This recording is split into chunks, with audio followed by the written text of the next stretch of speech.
Hello' guys, ভিডিঅ'টো আজি পৰা গৈছে। এয়া মিঠি শাক ছিঙিবলৈ আহিলোঁ।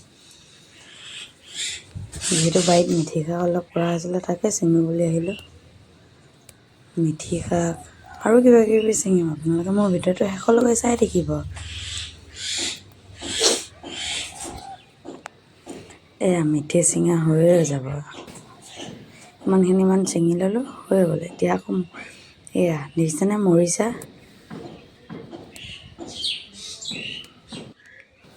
ছিঙিম। এয়া মৰিচা দেখিছেনে, ইমান ধুনীয়া ধুনীয়া লোকেল মৰিচা জানে, একো সাৰ দিয়া নাই।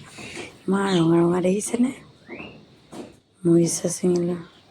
এইবিধ কি শাক মই নামেই নাজানো। ৰাতিপুৱা দাদাই কৈছিলে, পাহৰিয়ে থাকিলোঁ। ফুলিলে কি শাক আপোনালোকে কমেণ্ট কৰি জনাবচোন। এইবিলাক খায়ো পোৱা নাই আৰু নামো নাজানো। যিহেতু গুটি দাদাই আনিছিলে, দাদাই জানিব কি শাক। তাকে দাদাহঁতৰ ঘৰলৈ বুলি আজি শাক অলপ ছিঙি দিছোঁ। যিহেতু আমাৰ বাৰীৰ পিছফালে, আমাৰ যেতিয়া খাব মন যায় আমি তেতিয়াই নিওঁ। এয়া হৈ গ'ল শাকখিনি নিয়া। এতিয়া আমি যাওঁগৈ। Bye bye. ভিডিঅ'টো ভাল লাগিলে